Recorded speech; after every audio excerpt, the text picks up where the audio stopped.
खेती की तरफ बढ़े हम, तो उसमें से कुछ पार्ट में हमने जैविक खेती चालू करी, लेकिन प्रथम साल में उसमें उपज आधी आई। फिर अगले साल फिर प्रयास किया तो उसमें कुछ बढ़ोतरी हुई, फिर अगले साल बढ़ोतरी हुई, तो 3 साल 4 साल के बाद में खेती हमारी बराबर लेवल पे जैविक से बैलेंस में आई। क्योंकि ये तो आश्रम का मामला था, तो बोला हमने बहन कर लिया।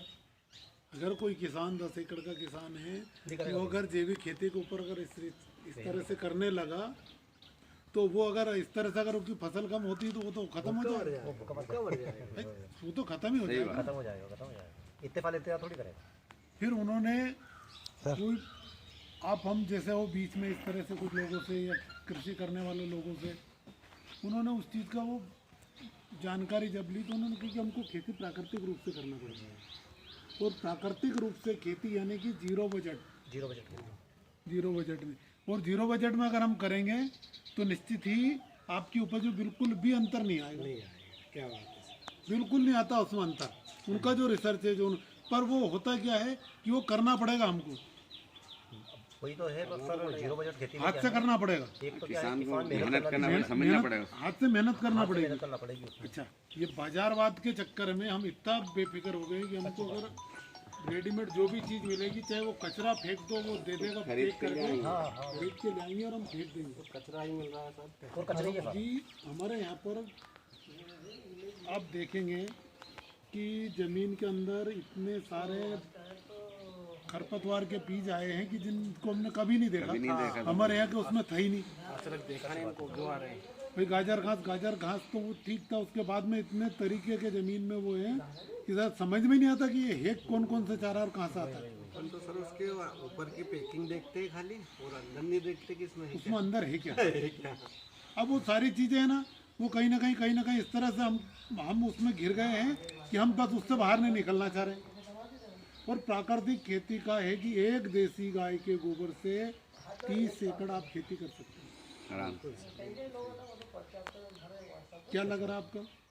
एक बढ़िया देसी गाय रखो जो दुधारू भी हो, तो उसके दूध से हमारे परिवार का काम चले, और उसका जो गोमूत्र और गोबर है उससे हमारी खेती हो जाए। सारे तत्व है सर। हमने हमारा सिस्टम खराब करा। हमारा जो वेस्ट था वो पशुओं को जाता था, और पशुओं का जो वेस्ट था वो हमको आता था खेती में। यानी कि एक सिस्टम था हमारा। गो आधारित जो खेती थी हमारी, प्राकृतिक जो खेती थी, उसका ये सिस्टम था कि भाई गाय है, भैंस है हमारी घर में, उसको हमारी खेती में उपज से जो भूसा निकलता था वो हमारे गाय भैंस खाते थे, उसका जो गोबर निकलता था हम खेती में डालते थे। अब हमने क्या है, नहीं साहब वो तो हम तो एक गाय भी नहीं रखेंगे, एक भैंस भी नहीं रखेंगे, डेयरी से दूध आ जाएगा। अब ये नहीं पता कि दूध कौन सा मिल रहा है हमको। आज पैकिंग दूध की, आज एक बात बताओ, हम सब बहुत सारे लोग एक चीज़ समझ रहे हैं कि फरवरी मार्च अप्रैल, यानी अप्रैल के महीने में सबसे ज़्यादा डिमांड होती है मिल्क प्रोडक्ट की। सबसे ज़्यादा चक्का हो, पनीर हो, मठा हो, दही हो, मावा हो, मतलब शादी ब्याह तमाम तरह के फंक्शन हमारे अप्रैल महीने में होते हैं। और दूध का उत्पादन आज अगर 100 लीटर है तो वहाँ जाके 25 लीटर हो जाएगा। और उस समय भी सारी चीज़ें सरप्लस होती है। आप डिमांड करो 50 कुंटल तो 50 कुंटल उपलब्ध हो जाएगा। कहाँ से आता है भाई? आज देखो दही का उपयोग नहीं होता, आज पनीर का उपयोग नहीं होता। मैं पनीर का मतलब दूसरा जो मिल्क का वो है उसका ज़्यादा उपयोग नहीं होता। लगन है नहीं, शादियाँ होती नहीं है, तो मावे का बहुत ज़्यादा उपयोग होता नहीं है। तो उपयोग वहाँ होगा तो भी वही स्थिति है, कम उत्पादन है तो भी वही स्थिति। कहाँ से आता है? जानवर है नहीं और दूध की उत्पादन ज़्यादा हो रहा है। ये मैंने नेट पे जब सर्च करके देखा तो नकली दूध सरप्लस, सब चीजें सरप्लस मिल जाएगी आपको। 20 लीटर, अब आप दूसरा 500 लीटर बन रहा है कि हमने ओरिजिनल दूध है 20 लीटर, जब कोविड आया 500 लीटर दे रहे हैं। तो मार्च में लॉकडाउन लगा। हम सब ये जानते हैं कि पूरे देश का जितना भी मजदूर था, वो कहीं भी था, किसी भी फैक्ट्री में काम करता था, वो अपना सारा काम धंधा छोड़ के मार्च के बाद में जैसे ही लॉकडाउन हुआ और निकल गया था, है ना।